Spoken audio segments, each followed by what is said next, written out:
Já vou começar abrindo esse vídeo com um spoiler. Essa viagem para Nápoles e Pompeia não foi suficiente para me sanar a curiosidade que eu tinha com essas cidades. Eu vou ter que voltar, não tem jeito. Mas antes de eu te explicar o porquê disso, eu queria comentar que esse vídeo vai ser um pouco diferente dos outros. Porque eu decidi que eu quero juntar 2 pontos meus de interesse com relação à cidade de Nápoles. E isso quer dizer que esse vídeo vai ter 2 partes complementares. A primeira é focada na viagem em si, e uma segunda parte fazendo uma reflexão pessoal sobre como foi conhecer Nápoles ao vivo, depois de ter lido um dos meus livros favoritos que se passa nessa cidade, entrando em todos os sentimentos que essa experiência me evocou, com relação à imigração, liberdade, origem e até sobre coisas do Brasil. Então fica até o final para você não perder essa nova parte, e aproveita que você ficou até o final para me contar se você gosta quando eu coloco esses inputs mais pessoais, e mais um aviso para vocês. Esse é o segundo de uma série de vídeos que eu fiz numa viagem de Natal para a Itália e para a França no final do ano passado. Já saiu o primeiro, que é sobre Roma, então vai lá dar uma olhada, vou deixar linkado aqui na descrição e também aqui no vídeo. De volta ao começo, eu vou precisar voltar para Nápoles porque a gente foi um pouco megalomaníaco na nossa organização da viagem. Foi tempo de menos para lugares de mais. Nesse caso, nosso planejamento era de 2 dias entre Nápoles e Pompeia. Eu acho que não teria sido tão maluco assim se eu não tivesse ficado muito doente e perdido basicamente metade desse tempo ativo nas 2 cidades. Por causa disso, eu decidi juntar as 2 cidades em um único vídeo.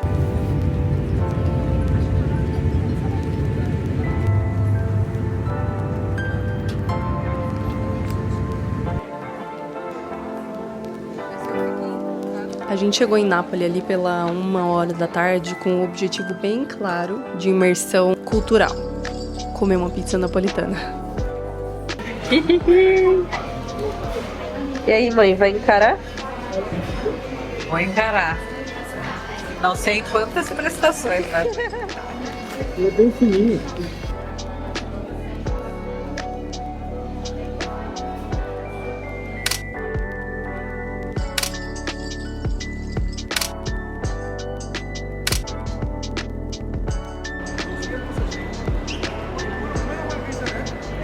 Então a gente chegou na Galeria Umberto I, uma galeria de estrutura de ferro e vidro adornada com estátuas e afrescos. Foi criada no século XVI, depois da aprovação da Lei de Saneamento e Reestruturação da cidade de Nápoles. Atualmente, a galeria abriga lojas locais de luxo e cafés. Digam um oi. Oi. Oi, para depois vocês verem esses vídeos na posteridade. Um beijo. Ei, Para todos. vamos ver ali os...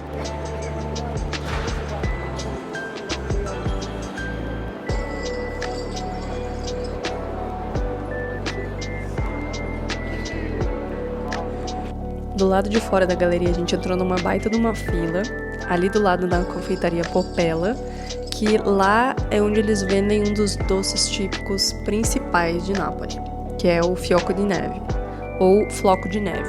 Fiocchi de neve, nós compramos aqui. Fiocco?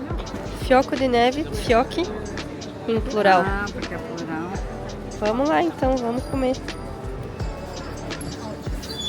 Entendeu por que fiocco de neve? Bom. Cheia de neve.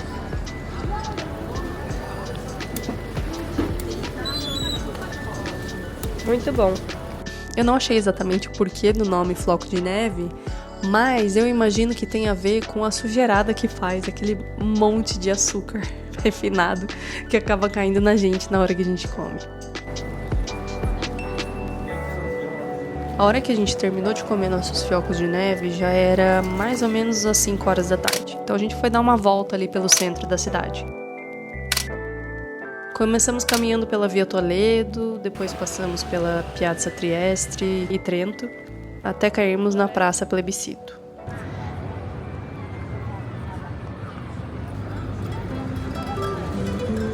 É Palácio Real, tem isso.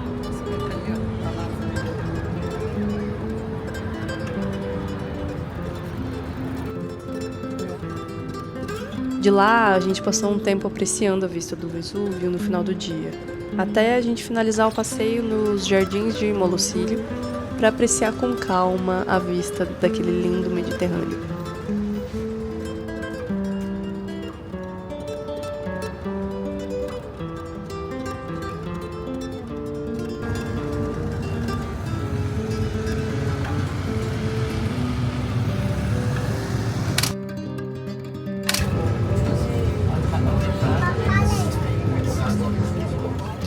comentei no vídeo passado que meu pai é um grande estudioso do Império Romano, então a gente não poderia deixar de visitar Pompeia. Lugar bem inusitado. Diferente, né?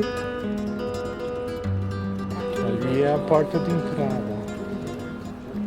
É impressionante pensar que há quase 2000 anos existia aqui uma cidade completamente viva. Ruas movimentadas, mercados, templos, banhos públicos, cerca de 20 mil habitantes. Tudo mudou no ano de 77 d.C., quando o Monte Vesúvio entrou em erupção e começou uma das maiores tragédias da história do mundo antigo.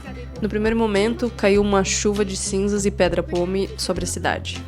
Muitos conseguiram fugir, mas outros permaneceram e foram surpreendidos na madrugada seguinte quando foram atingidos pelas nuvens piroclásticas, uma mistura de gases superaquecidos, cinzas e fragmentos do vulcão que desceu pela encosta, em uma velocidade impressionante, impossibilitando que as pessoas fugissem dali.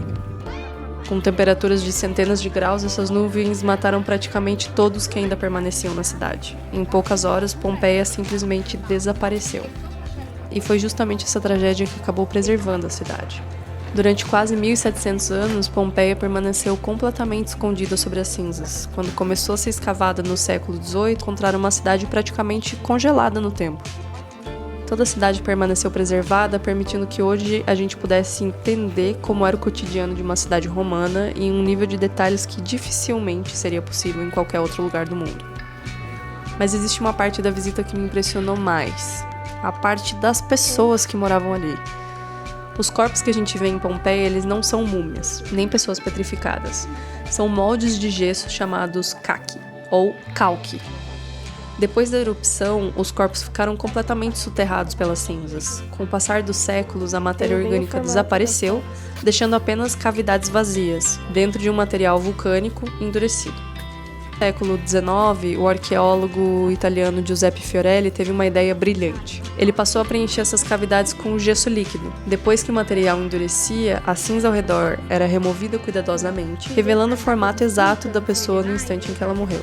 Mais do que um avanço arqueológico, esses moldes transformaram completamente a experiência de visitar Pompeia, porque eles deixam de ser apenas ruínas. De repente você percebe que cada casa teve uma família, cada rua teve moradores, cada comércio teve clientes e toda aquela cidade em ruínas teve sua história interrompida de forma repentina. Foi sem dúvida um dos lugares mais impactantes que eu conheci durante toda a viagem.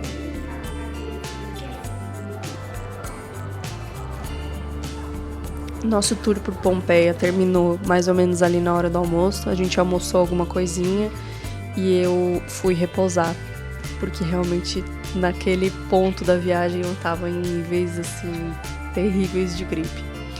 Infelizmente a nossa viagem por Pompeia e Nápoles termina por aqui. Um beijo, até o próximo.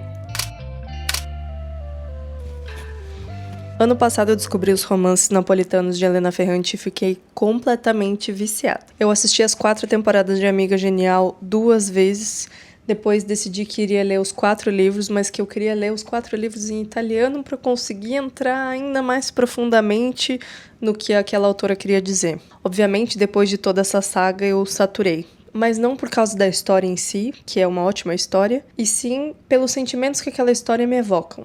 Porque esses livros não falam só sobre as multifacetas e complexidades das relações femininas, mas também falam sobre algo muito mais estrutural. Sobre como todas as nossas relações estão num emaranhado de origem, classe social, dinheiro, oportunidades e desejos de mobilidade. Tudo isso dentro de uma maçaroca que é Nápoles. E que eu também vejo que é o Brasil. Enquanto eu lia, eu me via muito naquela Lenu que acreditava que estudar e sair daquela cidade era a única maneira dela ser livre de verdade.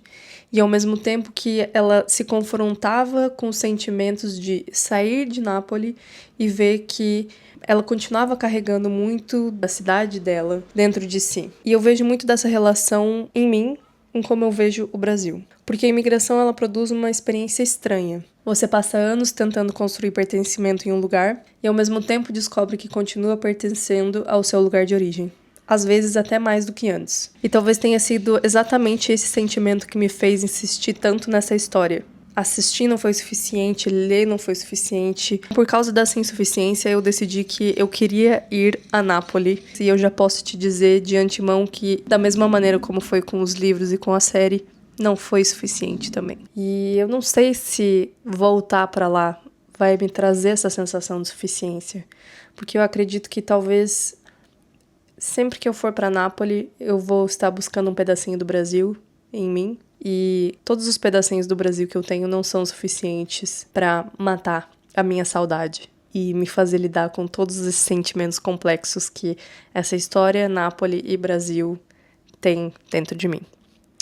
E é isso, espero que vocês gostem do vídeo e vou ter que voltar, não tem jeito, vou ter que voltar.